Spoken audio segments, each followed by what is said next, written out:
Welcome to the 5th episode of Wisdom of the Willow.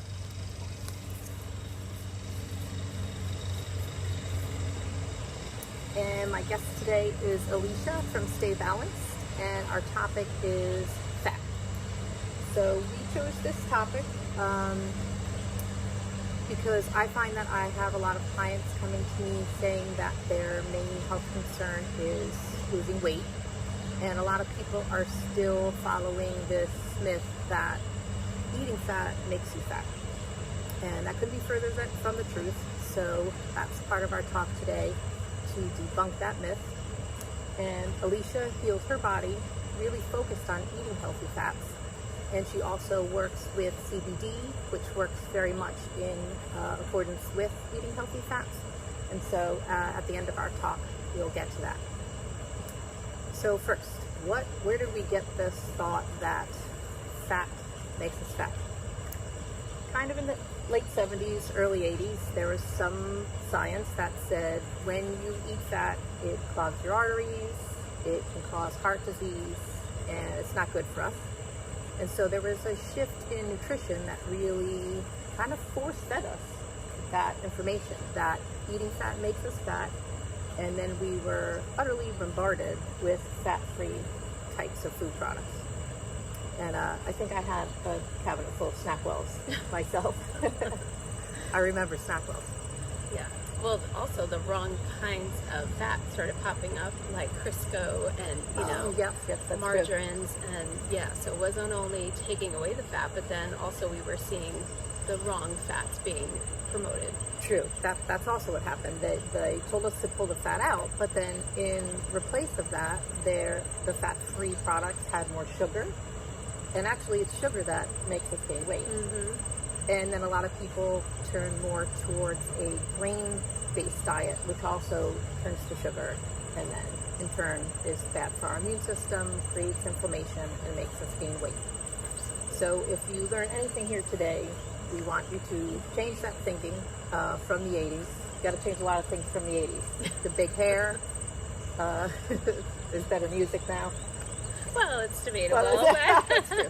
All right, I don't want to knock the 80s music, but we're glad to be rid of big hair, and we'd like to be rid of this myth that fat makes you fat. So what is the truth about fat? The truth about fat is that 60% of our brain is made of fat, and we need fat for our brains to function, to think clearly, to focus. So healthy fats are brain food. Also, healthy fat helps you lose weight. It increases your metabolism, and instead it does not make you gain weight. In fact, it can help you lose weight.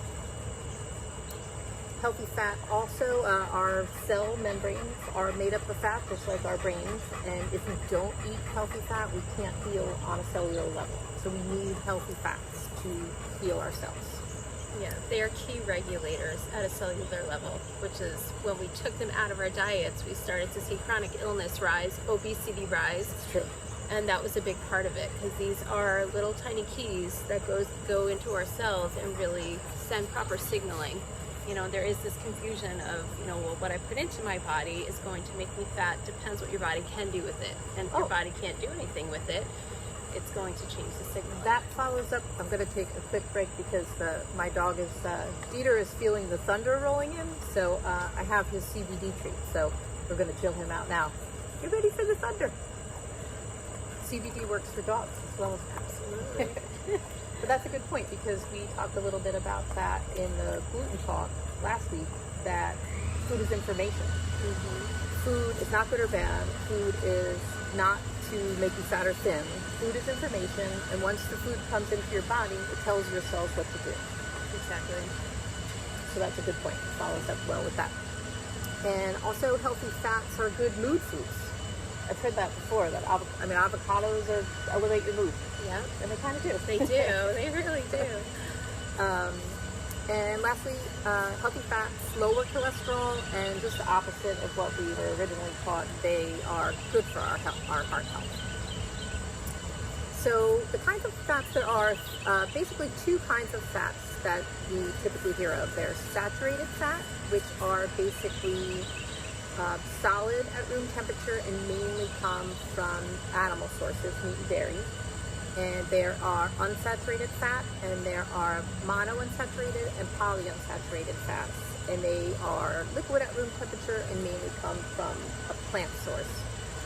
And then there's they put it under fat, trans fat, but it's really not a nutrient. Trans fat is a chemical made in a lab that is put into food to increase its shelf life. So read your labels, and if you find that you have a product that has trans fat, you avoid that. Similar to also when we're talking about gluten, that the food is information. When you eat something that has trans fat, your body sees that as a foreign invader, like an injury or infection, and attacks it. So if you're looking to make the shift and pay attention to that, the first line of defense would be to read the labels and avoid trans fat. Now I'm going to hand things over to Alicia, who is a rock star on this topic and has had a pretty cool personal experience healing her body. So I'm going to hand it off to you. Yeah, so I, years ago, I had a lot of gut issues and leaky gut, IBS, and we know at the root of that is inflammation. So one of the ways that I was really able to heal my gut was to start eating hemp protein and drinking hemp milk. For a couple of reasons. It's a perfect food in the sense of the types of fats that it has. It's very high in polyunsaturated fats, which have both omega-6 and omega-3. It has a lot of protein, and in that protein there's amino acids that can help rebuild that gut lining, and also high in fiber, which is great for taking out toxins. So this was really instrumental in me being able to heal. I mean, I did a few other things too, but I started this maybe 15 years ago, and I won't go a day without having, or maybe a day. Very rare do I go a day without having my hemp, because I will feel it and I will notice it, especially in the sense of cravings. It's one thing I notice if I do start my day with my hemp protein, I don't get the blood sugar drops, or I don't get the cravings for sweets that I would normally have when I don't have this. So it's really clear to me how well it's talking to my body about what I need. That's super interesting, because from what I've read too, they really recommend to eat a healthy fat with every meal. Yeah. But that's probably why, because it helps regulate your sugar. Exactly. Okay. It's a regulator, and that's what the most important thing to remember. So when we understand that yes, we need to be eating fats with every meal, but what kind of fat are we eating with every meal? And you'll see like the potato chips and other processed foods, they're starting to get away from canola oils, and they're putting avocado oil in, or coconut oil, and this is a big trend now. We're also seeing more. I feel better when I eat the chips that are avocado oil. In your head, right? And you're seeing dairy, a lot more emphasis on grass-fed dairies and whole-fat yogurts, because like Heather said, when you remove that fat, you're filling it in with something like sugar. And whole milk is, because of the amount of fat that's in there, it tells your body like, okay, I'm full, I'm satiated, I don't need to keep eating. But when we're eating low-fat foods, we tend to keep eating. Yeah. Because what happens inside our body is this mechanism of control and regulation is thrown off. So when we're eating the right fats, you will notice more better eating habits, like more control, less hunger cravings, and that was one of the things that I do notice, and other people that I share this with notice it too. So learning about this got me into learning more about the endocannabinoid system, which is where what we're learning now about cannabis and CBD and hemp and how this works in our body. So one of the things I love to teach people about CBD is the way that it works is to help to regulate these systems inside our body. Things that people notice from CBD: less pain, better sleep, less stress, because we are able to calm this system down. One thing that people also need to know about this is its consistency, because these fats work at a cellular level and they break down pretty quickly. So it's not that I'm just gonna, it's not like taking an Advil or a Tylenol and okay, the pain's gonna go away tomorrow, I wake up fine. You're always battling inflammation, most people. So we need to keep on top of it. Of people. I mean, there's toxins in our environment, there's stress, we can't help that lots of aspects of our lives are stressful. I mean, it just... And as we age, our hormones affect this, so many things come into play. So why are you pointing at me when you say when we age? We've already done the menopause. We already did the menopause. I'm older than I look, I guess. But I have noticed Yes, that yes. as I have aged, that the pain gets worse, and you know the flare-ups when they do Absolutely. come on are much more intense than they were 20 years ago. But so it's consistency. So I tell people treat it like a daily vitamin. Just like Heather Nice, I said, like you that, have yes. to have a little fat at every meal, because if you don't, you're not allowing the system to do what it's supposed to do. And this system is all about balance. It's all about regulating. It's if we don't give it what it needs, it's out of regulation, and that's when the flare-ups and the pain and everything else happens. I like that term, regulation, because I think that when we talk about food as being medicine and food as being information, that's kind of the information healthy fats are giving the body. Regulate. Yes. Regulate my hormones. Regulate my inflammatory balance. I mean, Yep. that's a good way to look at it. Yeah.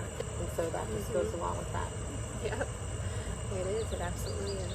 So, if you would like more information about fueling your body with healthy fats and the endocannabinoid system and CBD, Alicia's information will be on my website. And before we get thundered and lightning upon, which seems to like it's going to happen shortly, we are going to have a healthy fat meal, which is an avocado energizer. It's one of my favorites. I think I've made it for you before, right? I'm not sure. I'm excited. It's kind of like my alternative to yogurt. So it's avocado and coconut milk, chia seeds, and some antioxidants and blueberries. I think I have some raspberries in there. So, and I'll put some healthy fats on top of it with some walnuts. So if on my website, I will have that recipe, the avocado energizer, and we will see you next time.